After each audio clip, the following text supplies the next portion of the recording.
నాకు ఒక విషయం అర్థం కావట్లేదు.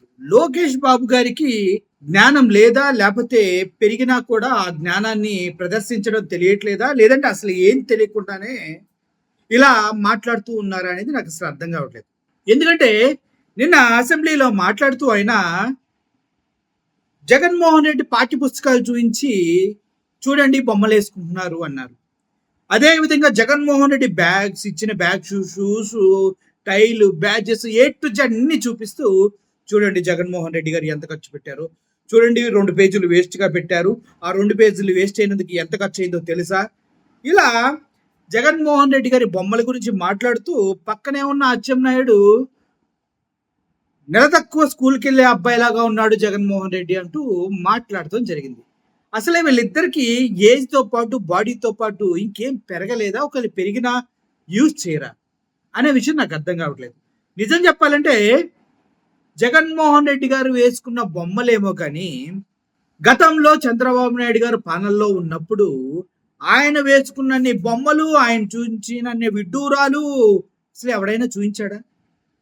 చివరికి అప్పడాల పైన కూడా ఆయన ఫోటోలు వేసుకున్న ఘనత కేవలం చంద్రబాబు నాయుడుకే దక్కిందా లేదా? అప్పడాలు ఇవే ఇమేజ్ కావాలంటే మీరు కొట్టండి, చంద్రబాబు నాయుడు ఫోటో అప్పడాలంటే వచ్చేస్తుంది పాపట్స్. అంతేనా? పిల్లలకి ఇచ్చే సైకిల్ దగ్గర నుంచి వాళ్ళకి ఇచ్చే పెన్నుల మీద కూడా చివరికి ఫోటోలు వేసుకున్నారు కదా చంద్రబాబు నాయుడు గారు, ఏదో అకేషన్కి ఇచ్చిన ఫోటోల మీద కూడా. ఇటువంటి తరుణంలో ఆయన తీసుకొచ్చి జగన్మోహన్ రెడ్డి గారు ఫోటోలు వేసుకున్నారు చెప్తే ప్రజలు ఏమైనా పిచ్చోళ్ళా? ప్రజలకేం బుర్ర లేదా? ప్రజలకేం మెంటలా?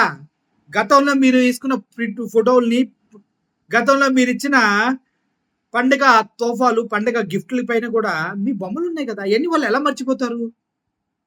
ఒకసారి ఆయన ఎక్కడెక్కడ ఎటువంటి బొమ్మలు ఉపయోగించాడో అది తెలియకపోతే, పాపం లోకేష్ గారికి గుర్తు లేకపోతే, ఆయన ఇంకా అప్పటికి మెచ్యూర్డ్ కాక బచ్చాలాగా ఉంటే ఒకసారి గుర్తు చేసే ప్రయత్నం మాతో పాటు మా మహేష్ కూడా చేశాడు. ఆయన గతంలో చేసినటువంటి ప్రమోషనల్ యాక్టివిటీస్ మొత్తాన్ని తీసుకొచ్చి మన ముందు పెడతానికి ట్రై చేస్తూ ఉన్నాడు మా మహేష్. దానికి వెనక నుంచి ఎంత పుషప్ ఇవ్వాలో అంత పుషప్ ఇచ్చుకుంటూ గతంలో చంద్రబాబు నాయుడు గారు పబ్లిసిటీ స్టంట్స్ ఏ రేంజ్లో ఉండేయో మనకు చెప్తూనే ప్రస్తుత పరిస్థితులకు అనుగుణంగా రాజకీయాల మార్పు పైన పూర్తి స్థాయిలో మాట్లాడడం జరిగింది. ఒకసారి ఆ వీడియో మీరు చూసేయండి. అందరికీ నమస్కారం అండి. నేనండి ఆగాగై రాజా అబ్బా అవతలోడనాల అబ్బా టీవీ నుండి ఆత్మకూరు ఆంజనేయ ప్రసాద్ మాట్లాడుతున్నా అండి. ఇక ఇండియా పాకిస్తాన్ మ్యాచ్ చూస్తుంటే ప్రతి ఇండియన్ అవుతాడు టెన్షన్. ఈ రోజు మనం డిస్కస్ చేయబోతుంది నిన్న జరిగిన ఆంధ్ర అసెంబ్లీ సెషన్. ఎట్టా తినే సిక్కి మీద ఫోటో అంటించారని చింతిస్తున్నావా? మరి గతంలో బడికొస్తా స్కీమ్ కింద ఆడబిడ్డలకి ఇచ్చిన సైకిళ్లకు తమ బాబోరి ఫోటోని ఓ శిలాపలకంలో ముందు తగిలిచ్చారు కదా, ఇక దాన్ని ఏమనాలి మరి? ఇక ఆఖరికి పసిపిల్లలు తినే బాలామృతం ప్యాకెట్ పై కూడా తమ తండ్రి గారి ఫోటో లేని పంపిణీ అయ్యేది కాదు కదా, ఇక దాన్ని ఏమనాలి మరి? ఇక చదువుకునే పిల్లలను పాలిటిక్స్ కి దూరంగా ఉంచాలనే ప్రయత్నం మంచిదేనండి, కానీ గతంలో ఇట్లాంటి కార్యక్రమాలు ఏవి తమ ప్రభుత్వంలో జరగలేదన్నట్టు పత్తిత్తు ప్రవచనాలు చెప్పడమే పద్ధతిగా లేదండి. ఇక గత జగనన్న ప్రభుత్వం మిగిల్చిన బకాయిలు గడుతున్నాం అంటూ కళ్ళబుల్లి మాటలు చెప్పి కాలం గడుపుతున్నారు కదా.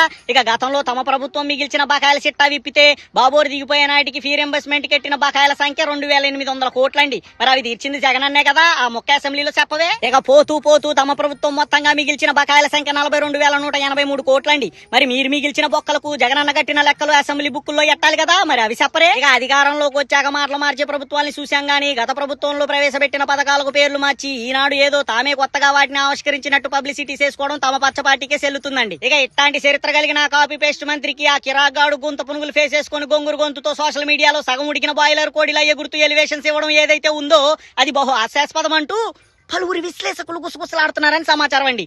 ఉంటాండి మరి.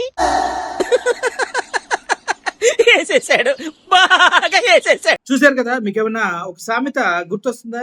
గురికించ దాని వెనకున్న నలుపు తెలియదు, ప్రజలేమో ఆ అమ్మ పుట్టిల్లు మామకు తెలియదా? ఇట్లాంటి సామెతలు గుర్తొస్తున్నాయా?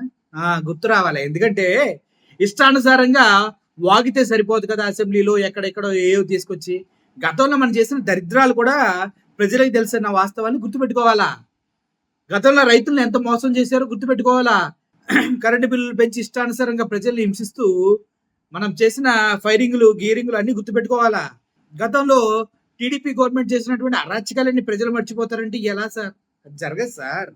మీరు వేసుకున్న బొమ్మలన్నీ తెలుసు, మీరు చేసిన అబద్ధ ప్రామిసులన్నీ తెలుసు, అయినా కూడా లాస్ట్ ఛాన్స్ కదా, పెద్ద ఆయన ఏదో చెప్తూ ఉన్నాడు, నేను మారానని స్టేజ్‌లో ఎక్కి నేను తప్పు చేశాను, నేను మారాను అంటే ప్రజలు ఏదో కొద్దిగా నమ్మినట్టున్నారు అంతే. మళ్ళీ మొదటిగా వచ్చింది కదా వ్యవహారం. సో రాబోయే రోజుల్లో ఎలా ఉంటుందో చూద్దాం. అంతేగాని ఇష్టం వచ్చినట్టు మాకేమీ తెలీదు, సోషల్ మీడియా దగ్గర ఎటువంటి ప్రూఫ్స్ ఉండవు, మాదే టీవీ ఛానల్స్, మావే పేపర్స్, మేమే అన్నీ చేసుకుంటే ప్రజలు చచ్చినట్టు నమ్ముతారంటే ఇప్పుడున్న సోషల్ మీడియా అలా లేదు సార్. గుంటూరు కారం తీసి గుండెలుగా అట్టేలా ఉన్నారు మండితే. అర్థమైంది కదా. సరే, ఏదేమైనప్పటికీ గతంలో మీరు చేసిన దాంతో పోల్చుకుంటే జగన్మోహన్ రెడ్డి గారు చేసింది చాలా తక్కువ. ఆయన తెచ్చిన రిఫార్మ్స్కి, ఆయన చేసినటువంటి మంచి పనులకి ఆయన ఫోటోలు వేసుకోవడం తప్పేమీ కాదు. మీరు అలా అని మీరు మంచి పనులు చేసి మీరు వేసుకున్నా కూడా తప్పేం కాదు. కానీ ఎదుటోడిని ఎరిపప్పని చేయడానికి ఒక అసెంబ్లీ వేదికగా వాడుకొని పిచ్చి పిచ్చి వాగుడు వాగితే మాత్రం తప్పు సార్. అది అర్థమైంది కదా. సరే, మీకు గుర్తు లేకుండానే ఈ వీడియో చేశారని మనసారా నమ్ముతున్నాం. అందుకోసమే మీకు గుర్తు చేసే ప్రయత్నం గట్టిగా చేశాం. ఈ వీడియోస్ని ఎంతగానో ఆదరిస్తున్నటువంటి ప్రతి ఒక్క ప్రేక్షకులకి నమస్కారం. మహేష్ సంబంధించిన యూట్యూబ్ ఛానల్ కూడా ఉంది, దాని లింక్ కింద డిస్క్రిప్షన్ ఇస్తున్నా. దయచేసి అది కూడా సబ్స్క్రైబ్ చేసుకొని తను కూడా ఎంతో కొంత ఆదరించాలని మనసారి కోరుకుంటూ సెలవు తీసుకున్నాను. Thank you for watching this video. Murali signing off. Thank you so much.